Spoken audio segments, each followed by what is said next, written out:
Hello and welcome to Michelle's Life on Repeat. Today I have a few things to share with you. I have been growing orchids in this spare bedroom of my house here in the Washington state for about 3 years now. And so I still classify myself as a beginner because I am always learning. But I also wanted to share with you what have I learned in 3 years of doing orchids. So I hope you enjoy this journey. I'm going to share with you some of the things I've learned and some of the tools and resources that I use. I'm also going to share with you a little bit about how I have to label and put notes all over the place for this brain of mine to remember. And if you did not know, I do have a lot of disabilities that mess with my cognitive ability to remember things quickly and sharply like I used to do back in my younger days. I know we all get older and we all get slower, but it doesn't mean we have to stop doing what we love. So, combined with my little bit of dyslexia that I still have remnants of from being a child, I am very visual. So let me take you on my journey of how I have learned, how I am growing, how I continue to grow, and how I am making sure I can remember the things that I've invested my time in to learn. Let's take a look at that. Here you see some of my most used resources when I am thinking about an orchid. Let me present them to you. Over here, we have on my iPad the app called Notability. I love it. It's new to me. I haven't even begun to master what I can do with this app. But you use your stylus pen and you create notes. Now, I am a very visual person and I need to write things down. And not only do I need to write it down, I need to be able to reference it again. So this is very handy on my iPad. Of course, the other resource is the internet. Thank God for the internet. Hallelujah. That is where I learn about my orchids. You also see my TDS meter right over there, and my my pH meter, which will tell me the level of acidity in my water. You also see label tags. Good Lord, thank you for label tags. They are not expensive. You can get 200 of them for a very minimal price. And that magic marker permanent pen, where would I be without it? And of course, I use painter's tape a lot in my orchid room. But we'll dive into those tools in a bit.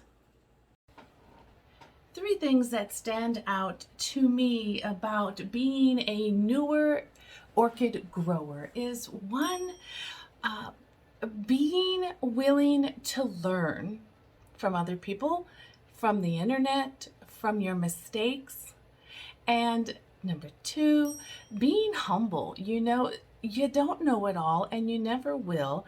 And other people do have knowledge that they love to share.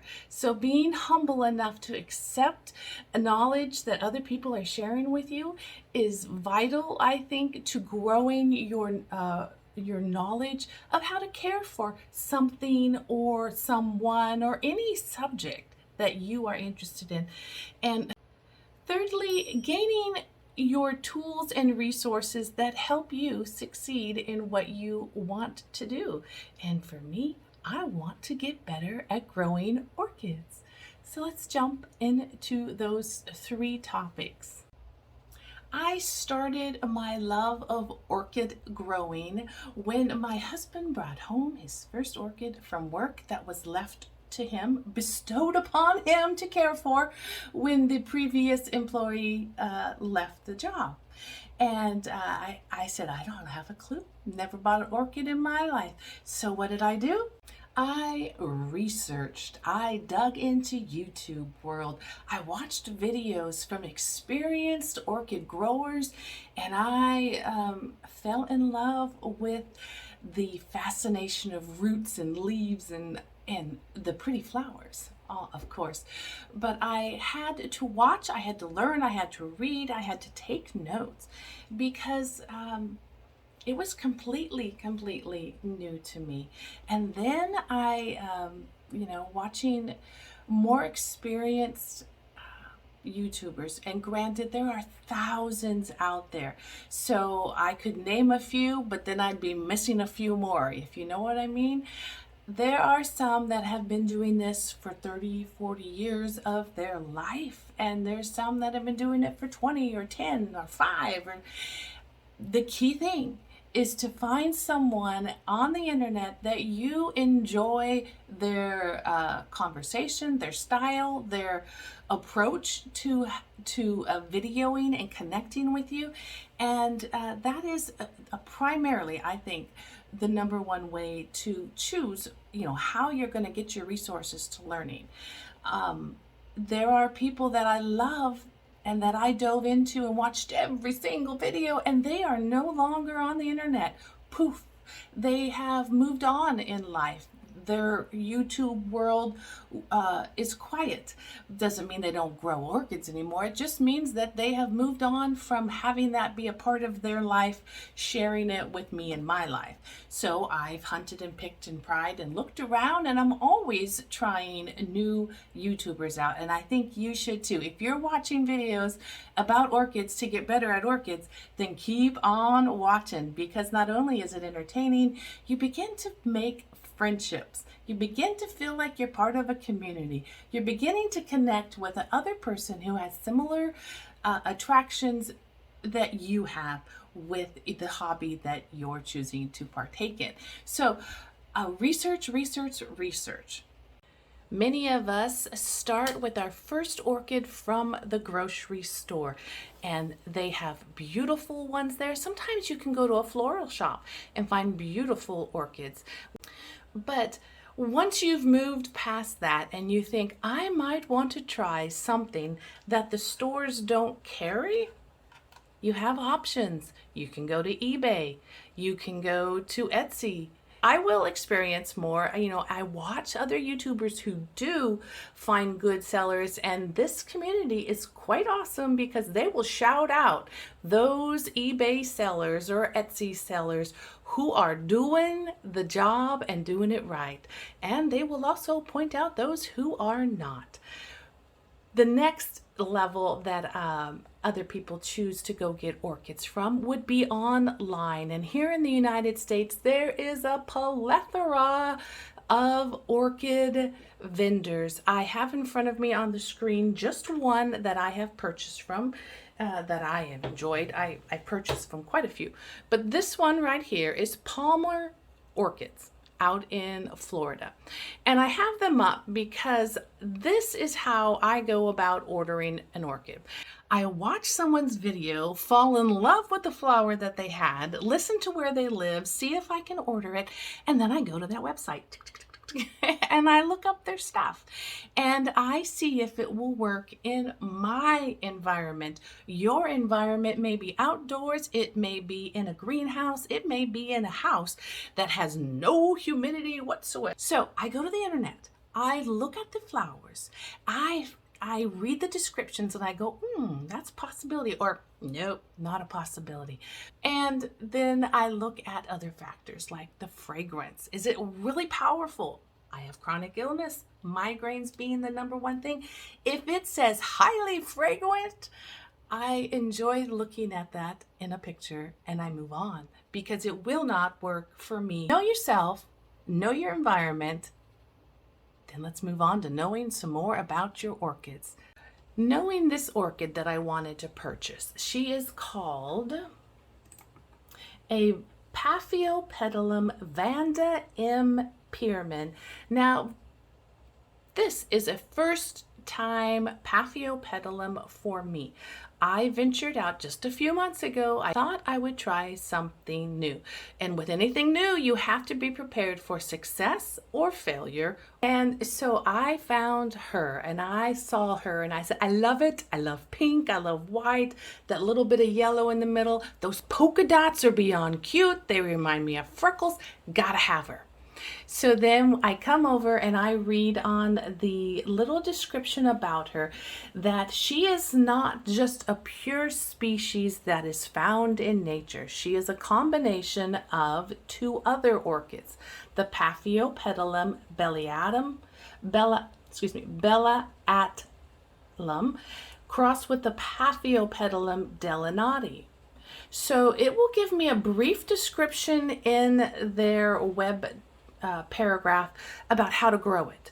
But in reality, what I need to do is I need to take those informations of the bellatum and the delanati and take it to a whole nother web page and research how do those two orchids like to grow, and can I sustain that in my environment. So here it says this is a blooming size plant, previously flowered. It comes in a 4-inch pot. They'll tell you descriptions. If it's a seedling, it might take 3 to 5 years before you ever see that flower. So you got to learn to know what they're selling you. 4-inch pot, it's a little bit, it's not going to be a massively huge plant. And it says it's previously flowered. Yay! That means it's old enough to flower for me if I give it the right conditions and it adapts to my situation. Orchid care down here, and I'll try to zoom in.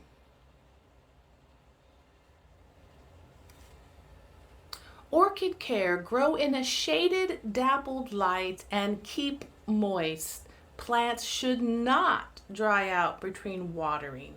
Plants may be cultivated indoors. Woohoo! Bada bing, bada bing. I can sustain this one indoors if I keep it moist and if I don't let it dry out and if I give it dappled shade. So those are some clues that I can take with me into my knowledge, fill it up, but all of a sudden you have maybe 40, 50, maybe you have 100 or 200 orchids in your orchid room and you think, how am I going to remember all of this? Well, it does come with time. It does get easier, but in the process, you just gonna have to take notes. You just gonna have to, because there's no way to remember it all.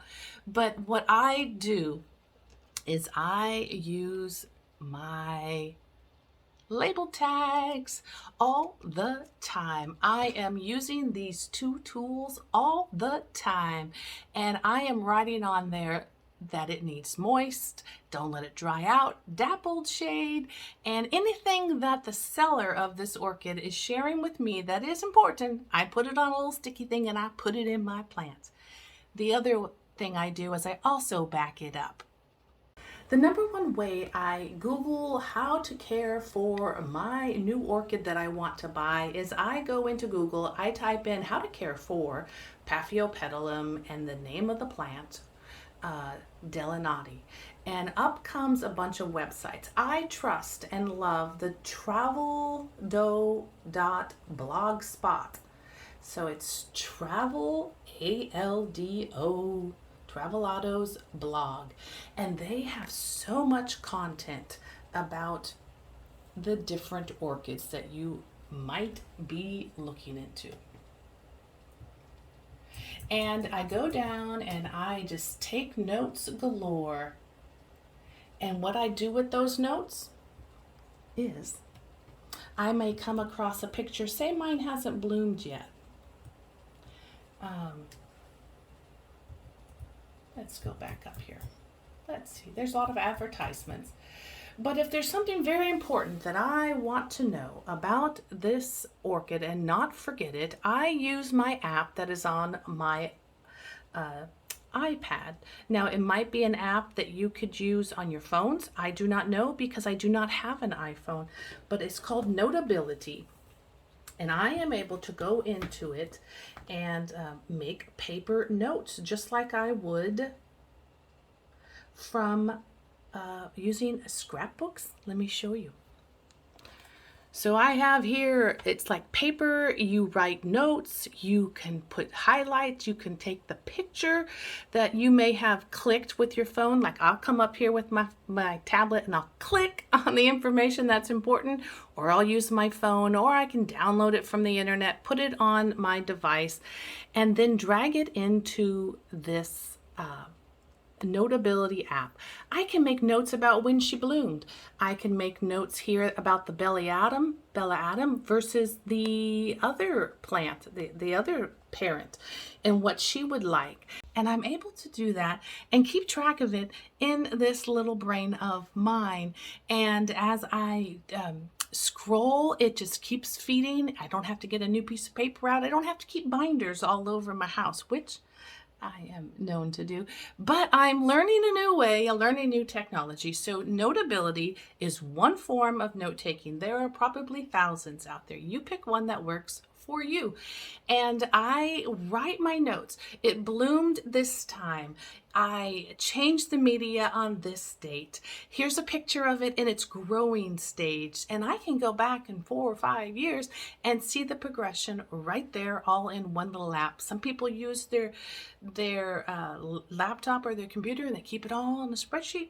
I am very tangible. If you give me a pencil or a pen or a stylus in my hand, I feel a lot more empowered. So I am like, yes, yes. And there's something about the way my brain works, writing, where it sticks in my brain instead of just reading it or clicking it and pasting it. There's something about the writing. I could write something and it almost stays permanently in a certain file cabinet up there in the brain. Anyway, work with the tools you have, and that is one resource. If you have not found it yet, a way for you to take notes. You can continue taking notes in notebooks. If that's your love, you write on there and you don't stop. And let's move on to what I can do with that information. Now that it's in there, how do I take care of the orchids in my orchid room behind me? Because I came up here the other day and I said, which ones of these plants need to dry out for winter? And I looked at them all and I could only point out a few that I thought I remembered that might need a dry winter rest. You know, not completely dry, but a little bit less dry, and definitely not no fertilizer. And it was hard. It was very hard. So I had to go back with my phone and my Notability app and take a picture of each one of those orchids and begin to label them with my handy dandy blue planter's tape. Yeah, painter's tape, not planters. Well, it could be a planter's tape. Painter's tape. It doesn't stick. It doesn't ruin. You can put it on your wall, peel it off. That's what it's made for, painting your walls. But I can write on it with my ever ready, always available, must have Sharpie. And I put these notes and I put them on the outside of the pot or the outside of the mount or on the back of the mount, where I have all of these little taggies hanging with informations galore about the dry season, the wet, the hot season, what it likes, temperature, humidity, drop. I keep it all. It's all on the plant. And the tape will be a light to me when I see it that says, whoa, don't give it that much water. That is how I have to keep myself from causing more damage, because my first year and a half, I caused a lot of death. We shall mourn for a lot of orchids, but I caused a lot of death because I could not remember all the differences. Orchids are varied. They come from all parts of the world, and I only have one part of my world, and it's right here in this orchid room, so I got to make it work. It all depends on what your orchid needs. So research, gather your knowledge, gather your resources, gather the tools that will keep you remembering what you need to remember so that you can have more and more successes and less death. Moving on. There's a country music song where the gentleman sings to remember to always be humble and kind. And I think that will take you very far in life, whether you're growing orchids, whether you're growing human beings, or whether you're just trying to grow yourself. Now, when I was a young mom, before I became a mom, I worried about all the things I could and I could not do. I don't know how to be a parent. Am I going to be a good parent? Will it work out? You know, none of my children have passed away from neglect of me. They are strong and resilient. And orchids are kind of like that too. If you give them the right opportunities, they will grow. And if you, as a grower of orchids, if you, as a grower of friendships, if you, as a grower of human beings, maybe you're a young parent, always remember to stay humble and kind. It's going to take you really far on the journey. And with that comes taking feedback. I get tons of feedback from people that are more mature on the journey of orchid growing. And there's one gentleman, you know who I'm going to say. I thank you for your kindness and always sharing factual truths with me and others on this orchid journey. Mr. McCarthy, I thank you if you're watching this video. He has helped many of us because he has the knowledge that he has acquired through his orchid growing. Who he is in person, I've never met him. But what he expresses out on the YouTube world to those of us who grow orchids is invaluable, and I am thankful for that. He recently helped me understand that my wonderful Mars Hydro light, which is up over here, the high loving light loving orchids, love it. I was saving up to buy another one, and he let me know that there are other ones that he has tried and others have tried that work almost, if not identically, as well as the Mars Hydro. And because I am not sponsored by anyone and I am a free spirit, I just promote products I've tried and I love. He shared with me another company and another brand at a lot more affordable for me in my budget. So I recently acquired more lights thanks to him. Let me grab them. And you know, they are so no name of a brand. They didn't even come with a manual or anything that told me who they were. They were like, they're lights. Plug them in and do what you do with your other lights. So I'm like excited. I got all the stuff to hang up another set of lights. But that's going to require more research on which one of my orchids presently is not getting enough light. And there's no more room on my Mars corner lighting. I can't add any more space where that light is. So where will I put this light? It's all about the research. It's all about digging around. And that's how I keep my hands and my mind busy.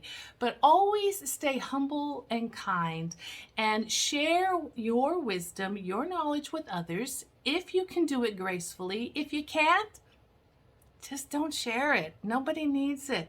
But if you can do it gracefully, that is the most kind thing you can do to someone else on their journey. If I were to come up to a mama in the grocery store having a hell of a day with her toddlers and the crying baby, and I came up and snickered at her and said, "You should have fed him before you came to the grocery store," would that help her? No. But if I came up to that mama and said, it looks like you're having a hard day. I've been there before. I appreciate you. You're doing a great job, mama. Can I help you with anything? Did you forget something on the shelf? Can I run back and grab it while you deal with all the babies here? Or can I hold your baby while you unload your groceries? You know, whatever you feel comfortable doing. But kindness goes a long way. So remember that. Stay humble, stay kind. And as you grow and as you learn, share your knowledge, because sharing gives other people joy. It lets them have an orchid that you maybe grew because you were practicing. I practice on tons of orchids, and my mama gets them when they bloom again. She'll get a fresh orchid. Look, mama, we did it. Well, we, as in you bought the original, it flowered, it died, I regrew it, and you get it again. That's okay with me. Sharing, it brings out the joy. Making the videos, it brings out the joy for me because I get to share with other people who maybe are just starting. Maybe they're 3 years less than my 3.5. Who knows? I am thankful for the viewers. I'm thankful for the subscribers. I'm thankful for life, that I get to share it with other people around me. I hope I covered everything that I had thought to cover. Because I don't take notes for these videos, I just go with it. Go what's in my heart. So if you have a question that I did not answer about the very basics of beginning orchid growing and how to go about starting or researching, or if you have questions about any of the things I talked about today, please feel free to comment down below. I also have an email address that you can drop me a question if you'd like. And I also have a Facebook group that is rather small, and we can chit chat in there. Whether you are growing orchids or humans or pets or whatever it is your hobby is, I encourage you to not give up. If you have four successful orchids on your shelf and you are proud of them, then girl or guy, you just take pictures, you post it, you share it, you love on it, you encourage the next person that, hey, I did this and it worked. Give it a try. Because that's what life is all about. Community and sharing with others. I thank you for spending some time with me today. I wish you wellness. I wish you peace. And until we talk again, bye-bye.